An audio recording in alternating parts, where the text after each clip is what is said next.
All right, man, peace.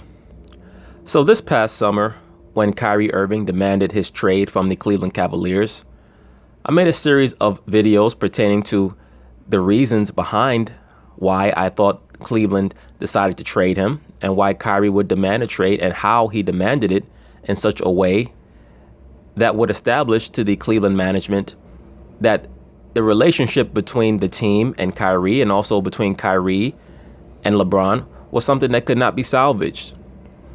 I stated that in my view, he must have told them that he was going to retire. Why else would a team trade a talent like that who was only 24, 25 years old and still had 2 years left on his contract? I got a lot of people in my comments saying, oh, well, how do you know that? Blah, blah, blah. It's not that difficult to figure out that he says something severe, either that he was going to retire or something along those lines. Now it's being reported that Kyrie threatened knee surgery on himself if the Cavs didn't trade him. Now, is that actually what he did? Who knows? I'm sure that he's going to be asked about it, and he'll either confirm or deny, or more likely than not, knowing Kyrie, he'll say, I'm not going to comment on that. But that just goes to show you the lengths that he went to try to convey the severity in which he felt like the relationship between him and the team, or him and the management, had deteriorated. And he was desperate to do anything to get out. So let's see what they have to say. So that's one thing. But then, just now, in the last couple of minutes, Joe Garden also put out a report saying that Kyrie Irving threatened to have a knee surgery and not report to training camp if the Cavs didn't trade him. Now, I have been saying on the show since Kyrie was traded in August, the Cavaliers did not have to trade Kyrie. Not at all. Just because he made a demand to be traded. And I would still say, even if he threatened this, because let me ask you a question, Paul, as an athlete who has sponsorship deals with big companies like Nike and other corporations, do you think all your sponsors who pay you lots of money would allow you to have what would be, I guess, unnecessary knee surgery since you're playing without it now? Well, you don't know how necessary or unnecessary the proposed surgery would have been had he decided to go through with it. Beyond that, the corporations cannot tell him what he can do with his body. At the end of the day, as long as he's able to verify or determine that there is enough structural damage to a certain body part that he can get surgery. And let's say this, there's no doubt in my mind that for 90% of professional athletes that are participating in their sport for an excessive amount of time and minutes per se per game or per outing, they can go to any doctor and receive justification that they should get a surgery. Nike is not going to be able to tell Kyrie Irving, no, you can't get that surgery. So that's just Rachel Nichols trying to pull something out of her ass because, once again, she's exhibiting the normal Caucasian Jew liberal trait of, nigga, you're going to do what I tell you to do, which is the same trait that all so-called Caucasian liberals have when they're pushed or once they see that a so-called black man is not going to follow their instructions. So I don't see any relation between Kyrie's threat, and I put that threat in quotes because it has not been confirmed, and her assertion that the corporations that sponsor him would try to pull their contract, even if they did pull their contract, when he comes back 4 or 5 months later and shows that he's once again a dominant player. The only thing that would happen is that he would sign another contract with another organization, and it would be Nike's loss. And once again, Kyrie does not strike me as a person who is going to be intimidated by threats from a corporation. I just don't see that from him. I mean, his track record shows that he's going to tell you what he really thinks, and he's going to follow through on what he says. And this is season? You have incentives to go out there and play a certain amount of games. You know, if you're playing only 30% of the games, then a lot of these off-the-court contracts, you lose a lot of money from them. You know. I wonder how Paul Pierce would know that. No disrespect to Paul. I got love for the brother, but he's never been a major corporate asset. Nothing against him. So you mean to tell me that when Kevin Durant went down with the Jones fracture a few years ago that Nike told him that we're going to pull your contract because you're not on the floor? I'm not saying that there are not stipulations in the contract between the asset and the company that is sponsoring them. I'm not stating that at all. I'm sure that there are various stipulations and corollaries within these contracts where an athlete has to live up to their end of the bargain. They have to perform well, or that sponsorship, once it reaches its termination period, it will be ended. It won't be renewed. I'm not doubting that at all.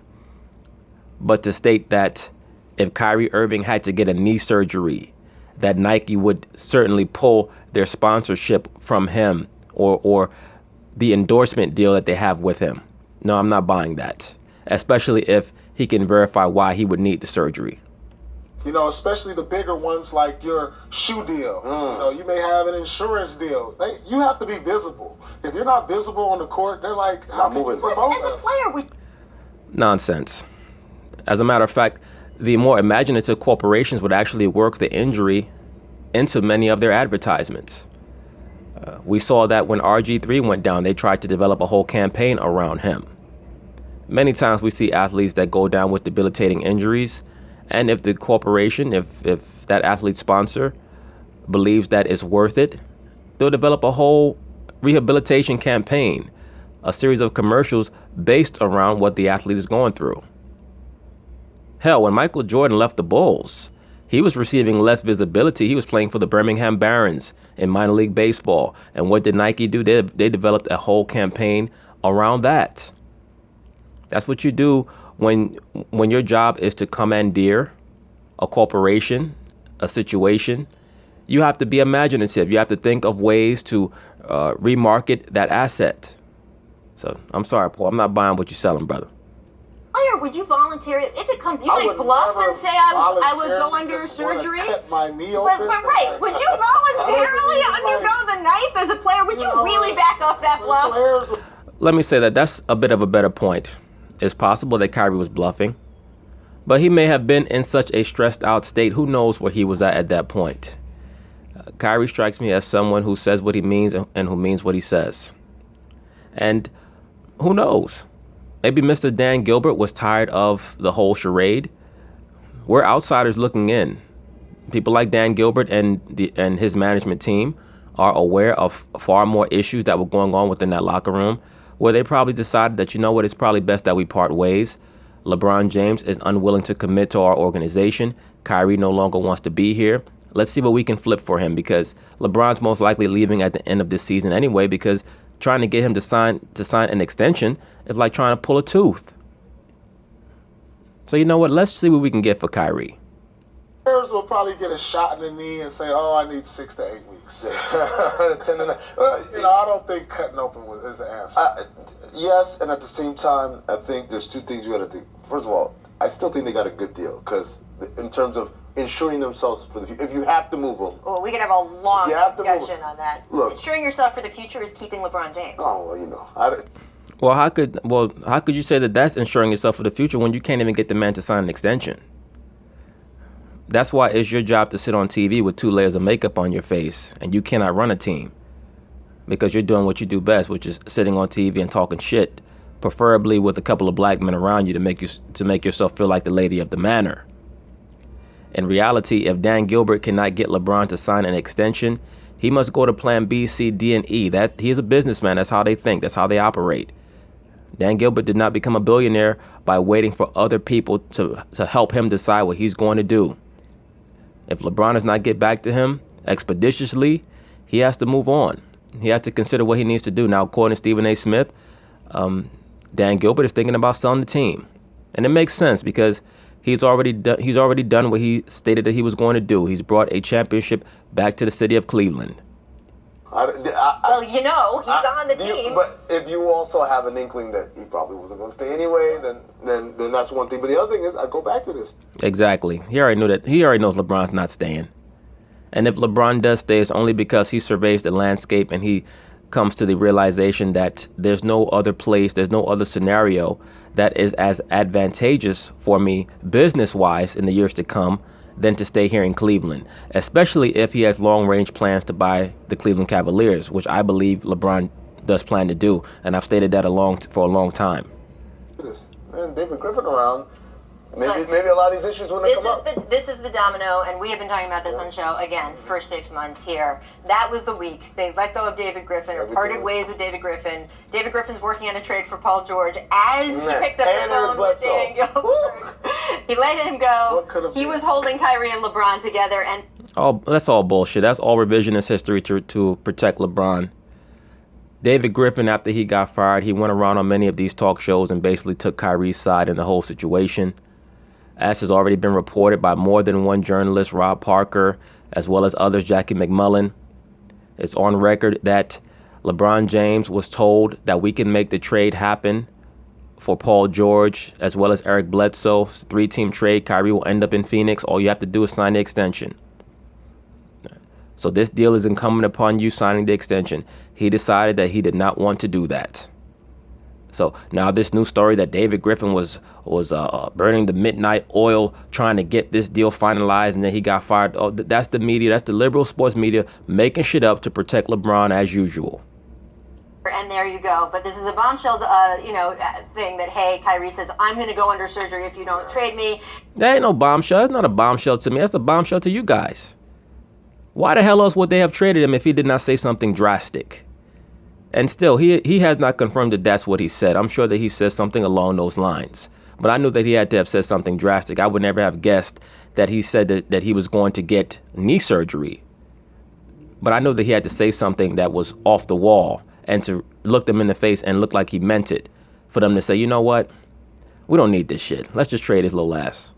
And I got to tell you, this is the inexperience of a front office that doesn't have like a David Griffin around, who maybe took that more seriously than they should, since everybody sitting on the set could tell you. Don't forget the owner. Not undergo voluntary surgery. Don't let the owner off the hook. And Nike would not have let him. But first, today's the owner, forget the owner. Don't let LeBron James off the hook, because you guys are changing your story now. You don't even listen to your own reporters. Jackie McMullen not only works for ESPN, but she also sits in on this show.